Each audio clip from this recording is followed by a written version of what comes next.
This way, okay, and the deaf person knows. Give them enough clearance so they don't run into a table or something, thank you. That is a basic way to do it. Don't take them by the hand and pull them. That gives them less control. If they're already working somewhere, they're very independent. They don't need you telling them what to do. Now, a lot of our clients are deaf with ushers, and their eyes are going down.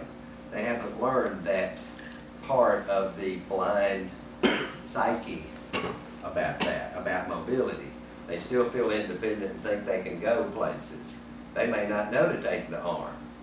You guide them and take their hand and put it there in the crook of the elbow. But then remember, they're not going to know about maybe some of the turns or especially steps. Stop and tell them you've got some steps. You know? And then take that one step and they feel you go down. They realize, oh, must be some steps.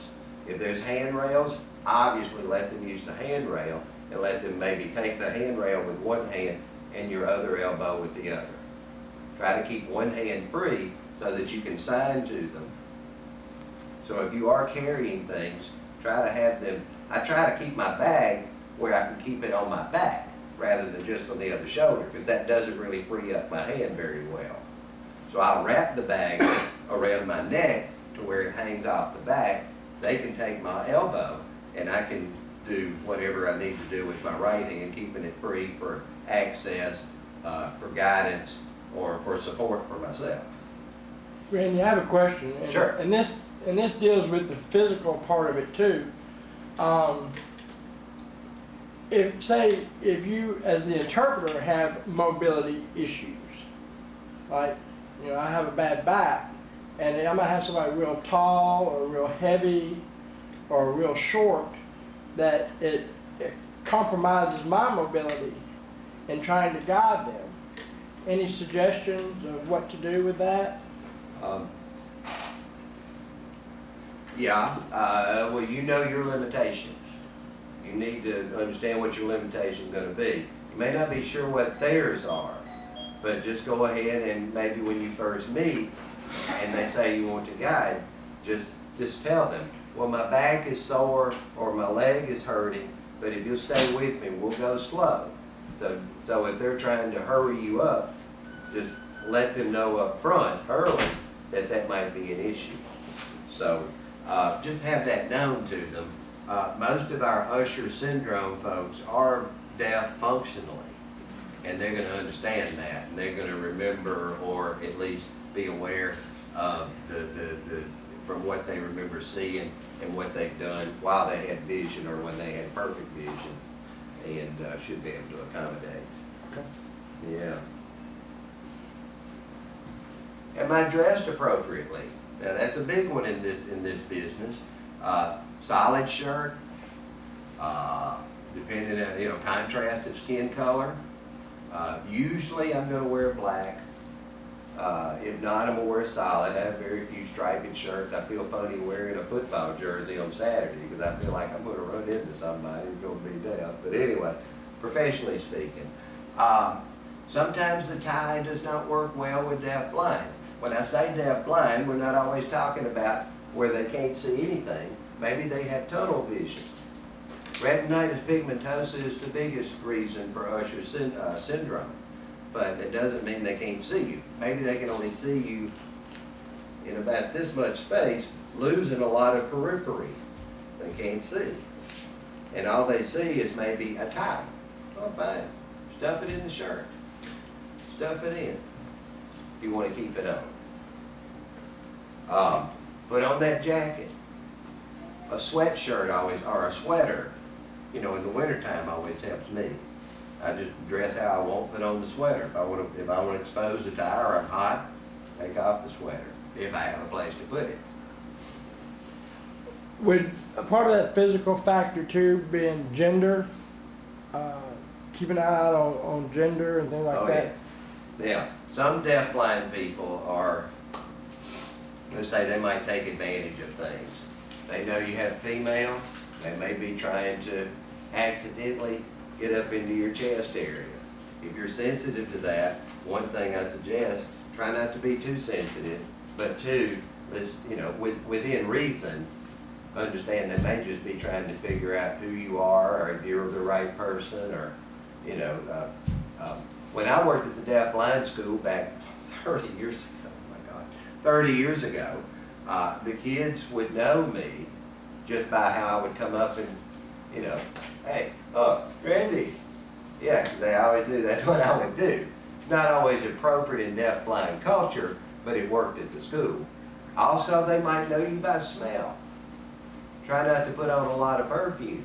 Skip that if you can. They probably know you by your natural smell. As maybe we don't think about it if your eyes and ears are working just fine, but for them, they're going to have to use what's left. What's that? Smell and feel. They probably don't want to taste you. So we'll leave that one for another time. I'm not talking about that, but the smell is definitely there. If you cover it up with Fleur de Lis or whatever kind of perfume you're using, with deaf blind, just don't. You're going to be awful close with them for a long time.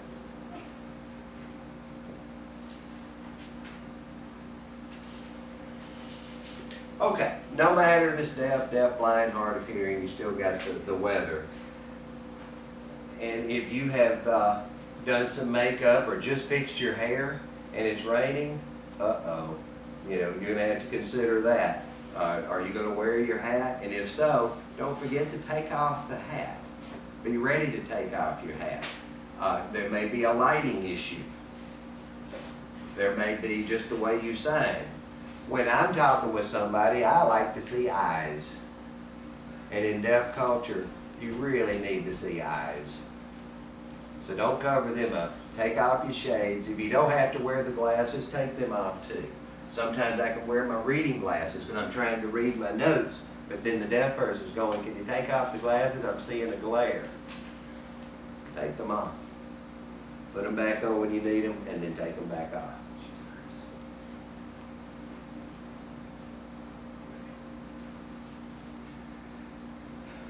I wrote down again here on my notes about security, but again, we're talking about escort. Do you have badges? If you have a badge, where do you put the badge? I like how John has done his. He was my model there on the mobility. He has the cord and has a badge on there with his. I keep mine in my bag. If I need it, I show it. I don't like to wear it. I feel like this is my office space when I'm working. This is my office. So I like to keep it clean. But there are some companies that say, no, you need that badge between your waist and your shoulders. Then I might hook it up to my tie. Use your best judgment on that. You do need to have security. That's some people's first importance. And when you're there at that location, yes, you're still working for the agency or for yourself. But speaking as a Deaf Connect person, you're working for the agency. But you are there on their property, as in Rome, do what the Romans do.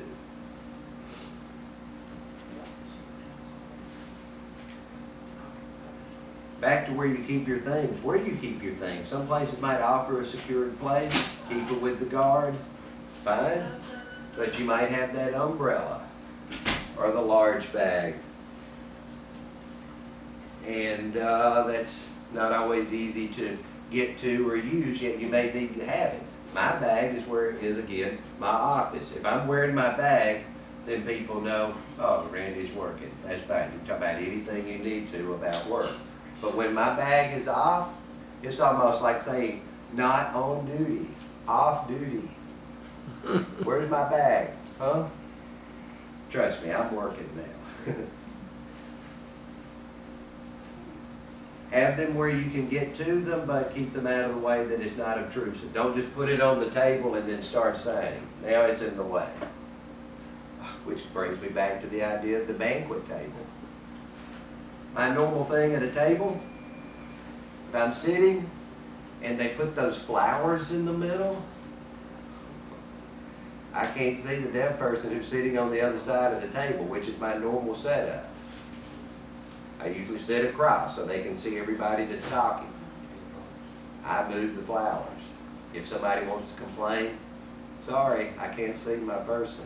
Put it in front of somebody else that doesn't mind. Maybe they want to smell roses. I'm not in the mood when I'm at work. Well, maybe I like to smell roses. Don't get me wrong, I'm not that bad. I'm standing here. You may have to stand there too. Are you able to do that? Is that going to be a problem? I went to a court in small town, Tennessee. The previous day before, I had surgery on my knee. So I'm still having a cast. We're using crutches, but I went to the court.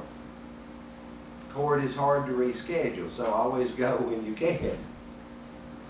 I showed up, the judge obviously saw me and says, "You're wearing crutches, are you going to be okay?" "Oh yes sir, could I have a stool?" Very simple question. And the deputies then immediately found a stool or a high chair that I could just lean on. I was able to do what I needed to do in the proper place. The judge is usually very accommodating and says, "Hey, when you need a break, you tell me." "Yes, sir." So we went about an hour. I felt a little bit tired, and one side was done with theirs, and the other side was about to start. I thought it was a good time for a break. "Judge," as soon as I said judge, she said, 30-minute break. Oh, okay. Thank you, sir. Work with those deputies and judges or supervisors of the company or whoever, the teacher of the class. Work with them. Let them know what your limitations might be. "I think I can go an hour." "Okay, fine. An hour is good." They take that break, come back. I got back in the stool. Another hour, we were done. Then I was able to take my pain pills. Whew, I needed them. But it worked out fine. We got the job done. Everything was cool. Funerals. That can be an issue sometimes because it's different religions. And there's different customs that fit with different cultures. In the black funeral, it's very common for people to come up and speak. "I want to talk about my uncle or my grandmother or my son." Unfortunately, that happens a lot too. You know? And they're going to be coming up. And they may know to stand here. But these are not professional speakers. These are very emotionally driven people in a funeral. This is their family. This is their brother. This is their mom. They're not worried about where you are. So you be flexible. Know where you can move. If you're trying to stay in one spot. Now, 2, if you go to a funeral, please don't stand back there. My idea on this is, 1, if the family has some debt, then they're already aware of the issue of signing and visual access. So I don't worry about it. If they want to sit in the back, that's fine. I'm standing up front. 2, I have another issue. I want to be sure I hear the preacher. He may say something that really helps them get through this tough time for them. And I'm saying funerals, but graduations, award ceremonies, all those things. If you're standing over there, all these other people miss out on the chance of seeing what you're doing. So get up there. 2, if you do a good job and the boss notices, "Wow, this seems to be going pretty good," the boss is the one that's going to be saying, "We need that interpreter back." It helps business, whether it's Deaf Connect or yours or somebody else's. It's that awareness level we need to keep raised up. The light. Where's the lights? If they're in your face, that's okay. You probably don't need to see them, especially in one of those audience settings such as a funeral, a wedding, a parade, a play. If the light's in your face, that's fine. You can't see what they're saying, that's not important. If it's a lecture or a discussion group, and then probably you might need to be able to see what they're saying there, unless you have a chance to meet with the teacher, lecturer, leader of the group and say, they may need to come up to a mic or maybe come up on stage or come up front, and then you can just see what they're saying, voice for them, and then when they sit down, give the response. But that physical part of standing, are you going to be able to stand? Would it be better to just have something, I have used something to lean on. Maybe there's a brick wall or a speaker nearby. You can kind of catch yourself and just give yourself a momentary break. Do not lock your knees. You will pass out. If you're the only interpreter there, that would be a sad thing. Then you lose the interpreter. Oh, no. If you have somebody there working with you, 15, 20 minutes is normal. Do your swaps. Be sure you're swapping. Don't just wait until it looks like he's tired. No, keep up with your time. That's one, fair, but two, you're keeping somebody fresh in the head up there on the stage, but not just in the head. In this discussion we're talking about today, the back, the knees, the arms. Give them a chance to just sit, catch their breath, 20 minutes, they're ready to get back up and give you the same break too. A lot of new people have that issue of not understanding why they need to swap. When you go to something like that, if you have a chance to use the deaf person to help you set up where you're going to be, tell them what you want. I want to be up front. I want to be where I can hear. Is this good? You see me okay? Maybe they need to change chairs. But use that deaf person. They probably had interpreters before and know what worked and what didn't. If you're way off to the side, they may not can see the speaker when you're talking. Try to be as close as you can without being too much of a hindrance. I do that a lot at the University of Memphis. I come over while the speaker's going, but then I may step over when it's time for them to do something ceremonially. I'll even step off stage when it's time for them to shake hands with all the graduates. If there's steps, be aware that may be your access to the stage. When you've been somewhere the first time, try to remember that one. Even put down a note. Well, I need to have driver's license. I need to have access. I need to show my ID. Put kind of notes down there. Don't put notes about the person. Notes about the place. The person, that's their business, not yours. And sleep. Get some sleep if you can. That's one of my weakest areas. I don't sleep enough. And it gets to me later in the day. If you need sleep, you know you're going to get sleepy, do it. Make time, somehow. Catch a nap. An hour nap sometimes helps me a lot. Try to keep a drink in my bag. That always helps too. I have an old saying as we draw down to a close of this first part. Always have an escape route. Now we're to security again. There are fires. There are emergencies that come up. But try to know where you are. Try to remember how to get out. Know what your doors are going to be like. How do I get out of this situation? Don't get yourself pinned in a bad place.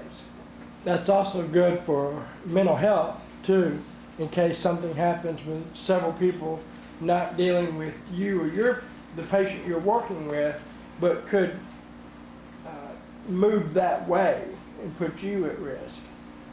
Also, if you can be the one nearest the door, have that person who might be a little shaky and there's mental stability, have them where they can't trap you in the room. And I would suggest that highly for women, especially if you're smaller of stature. If you feel this person could overpower you, why give them the chance to do so? Also remember, when you are in a place, those security guys are very sensitive about who's visiting and who's in the building. If a fire department shows up, their question is going to be who is in there. And if your name's on the list and they don't know where you are, they're going to be looking for you. Give them a break. They've got other things they can be doing. Let the boss know or security know, hey, I'll be over there, or I'm going to use the bathroom before I leave. Let them know. And in my cell phone, I have a flashlight. Might need a flashlight. Half of the time it's dark. Don't forget that. If you have a weapon, just remember you're going to be responsible for it. Many times you can't take it in a place, even if you have a permit. Know the laws. It's your responsibility of what happens with that. There's probably many questions, but because of time, we will stop it here. This is the end of part one. This is the physical aspects of community interpreting. Next, you will see, the next part two will be dealing with mental aspects. Appreciate your attention. I'm Randy Chappell. Thank you.